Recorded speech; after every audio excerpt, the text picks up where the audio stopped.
Tidy Burgess.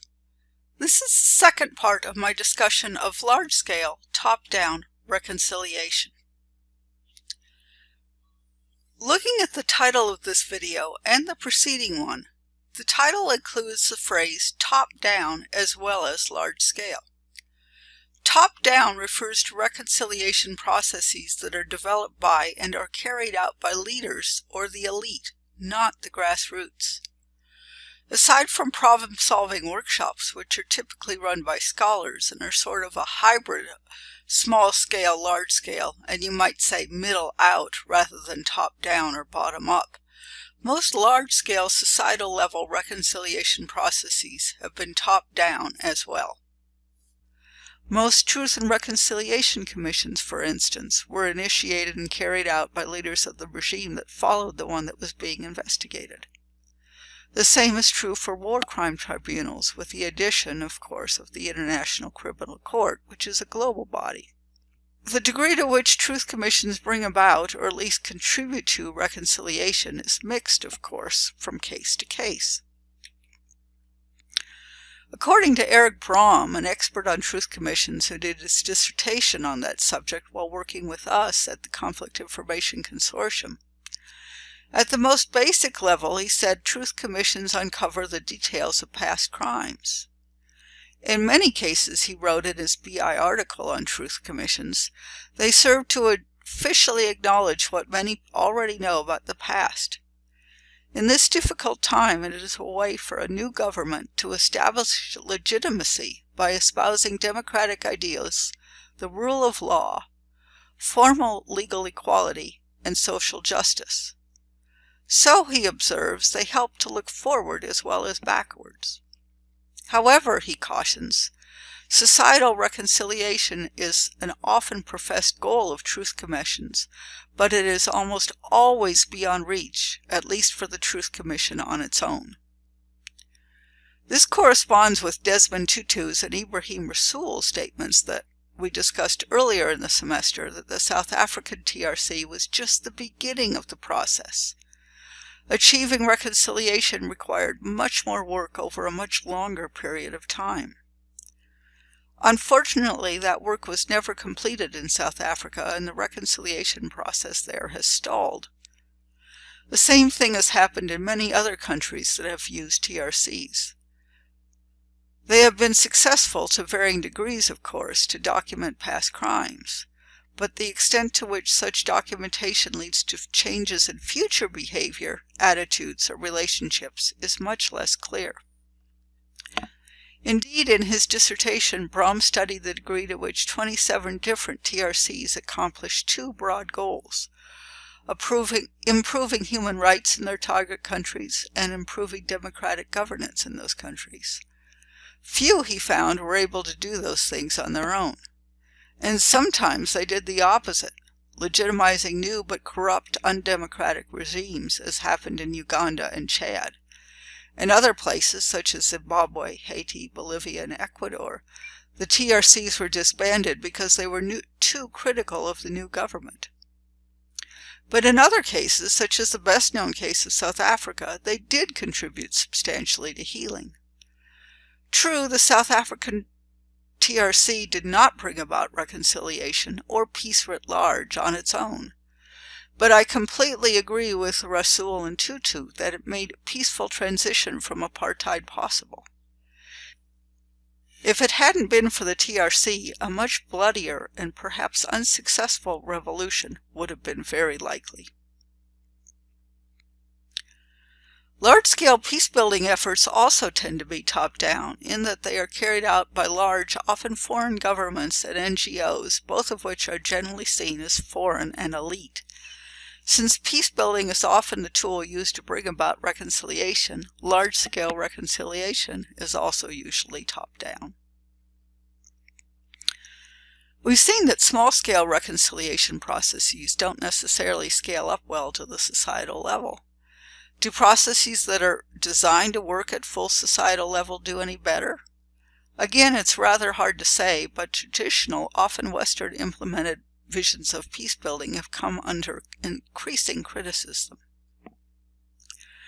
This article, published in Global Observatory, a journal published by the International Peace Institute, is one of many which challenges both the assumptions and the accomplishments of international peacebuilding work. One assumption now often challenged is that most peacebuilding work presupposes the Western ideal of liberal democracy as the final, most desirable form of government. A second critique is that interventions of international peacebuilders were more aimed at creating international order and stability for the benefit of the powerful nations, more than for the benefit of the host country, so that the result was often to empower and institutionalize abuse in governments and structures, as long as they didn't threaten the international order. The authors suggest that peacebuilders would be better off working toward what they call popular peace, as opposed to liberal peace. Popular peace, they say, is framed by local priorities and is served through local institutions, helped sometimes by external cooperation. This, of course, is similar in image to Antti Pentikainen's notion of insider reconcilers. I do want to note that when I was talking about this video with Guy, he argued that the critique that peacebuilding shouldn't work towards liberal democracy was, in his view, wrong.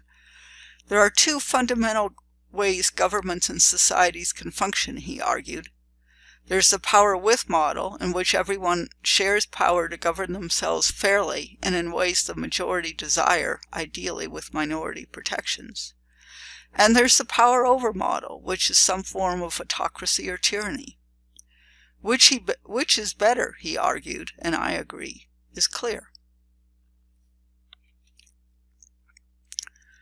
The book produced by CDA in 2018, Adding Up to Peace, provides a much more positive view of the societal impacts of peace processes, which, of course, are different from reconciliation processes. But, as is explained at the beginning of the book, peace here is viewed as peace writ large. This is a term that they introduced in their earlier book, Confronting War, to describe changes at the macro level of society, comprising two basic goals. First, stopping violence and destructive conflict, and second, building a just and sustainable peace by addressing the political, economic, and social grievances that drive the conflict. What's missing in the context of reconciliation is any notion of improved relationships. Now, it can be surmised that if one addresses each side's political, economic, and social grievances, that relationships, too, would be improved. I find that reasonable. So if you're willing to assume that, then peace writ large would bring about societal reconciliation, too. The notion is supported if you look at how CDA measured progress, in other words, success, in the cases they studied. They report that the cases needed to show progress in 6 different domains. These were 1. Physical security and sense of security. 2. Acknowledgement of key conflict drivers and commitment to addressing them. 3. A durable political arrangement for handling power. 4. A resilient relationship between government and society. 5. Economic fairness and opportunity. And 6. Social cohesion. Social cohesion particularly seems to relate to reconciliation. They go into more detail about what they were looking for in that category in Chapter 2. Quote, a meaningful improvement in intergroup relations as reflected in, for example, changes in group attitudes, public opinion, social norms, or public behaviors, unquote. They go on to note that improved relationships between conflicting groups constitute an important building block for building peace, often a preliminary step towards the other initiatives.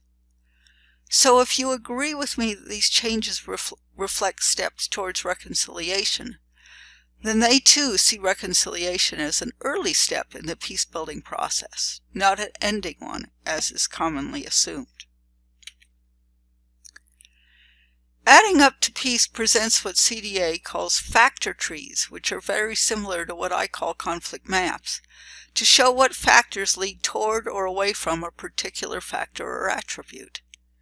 Here's their factor tree for social cohesion. They suggest for a start that cooperation, dialogue, and local dispute resolution processes contribute to social cohesion, as does common identity, although that seems a bit tautological, and tolerance and peaceful behavior. Also positively contributing to cohesion are leadership messages from key socialization actors and institutions.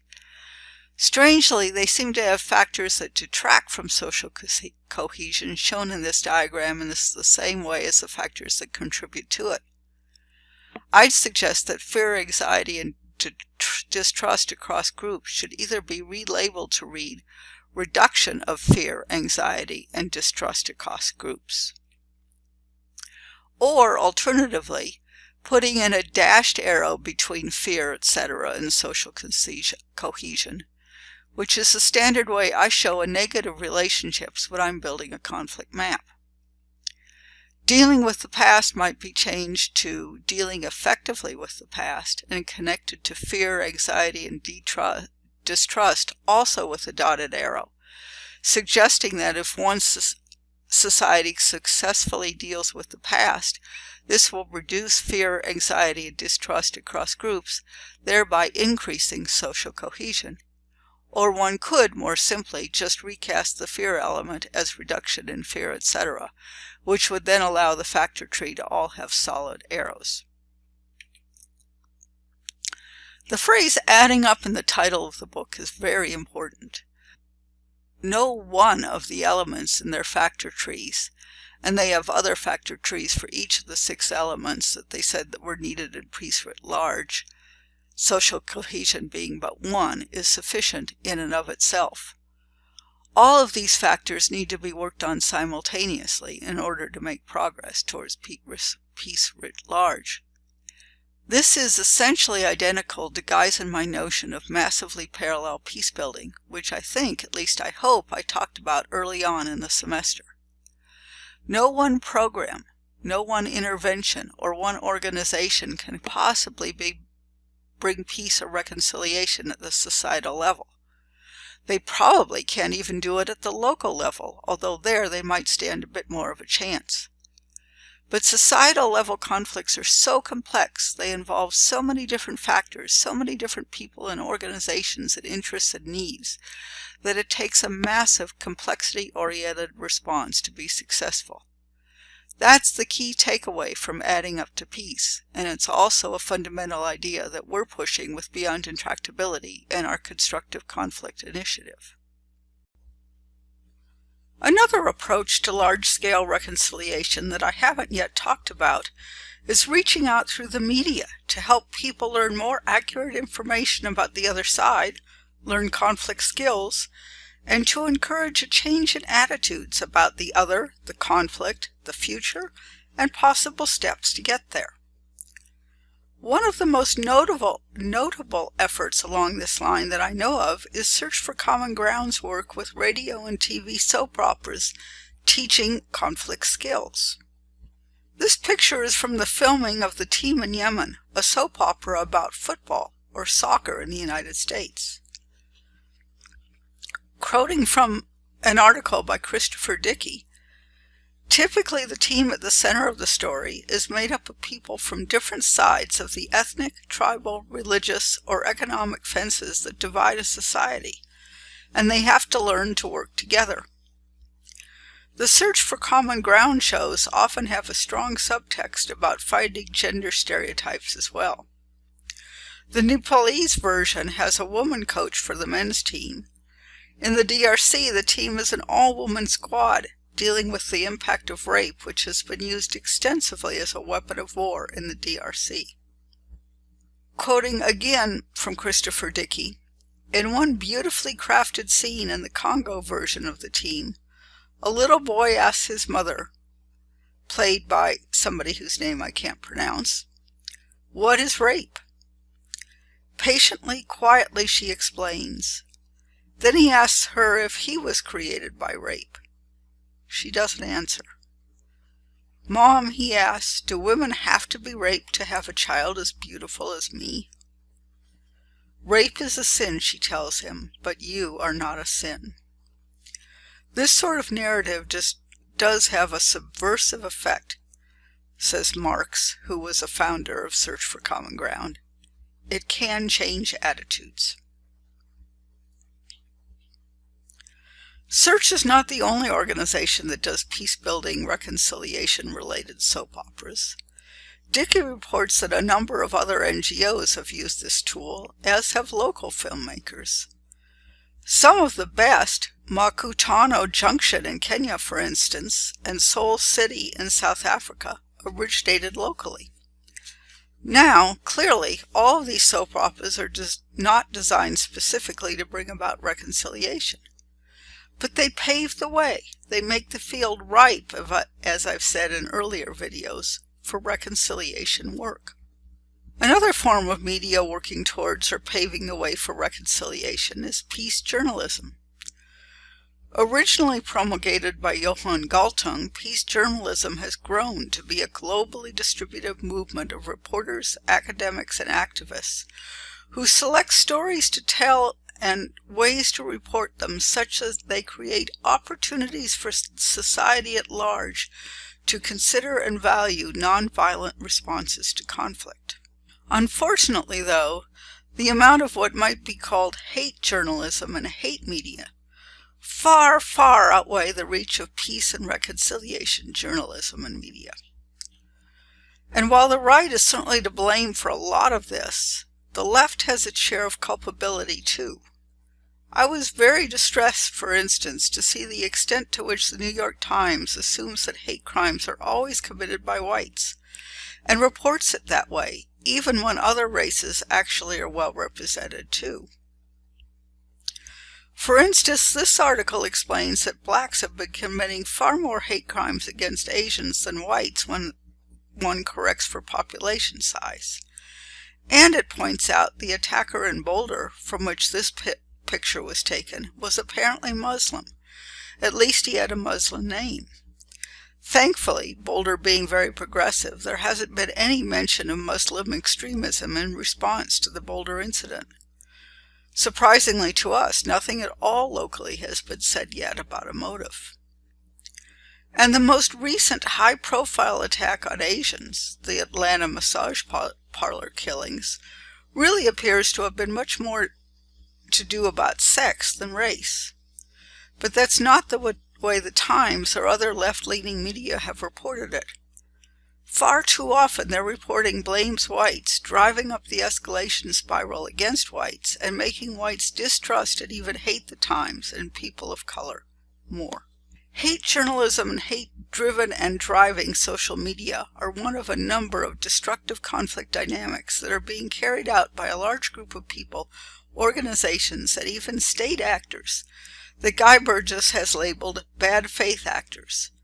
Actors who are intent on disrupting peace-building and or reconciliation processes for their own nefarious purposes.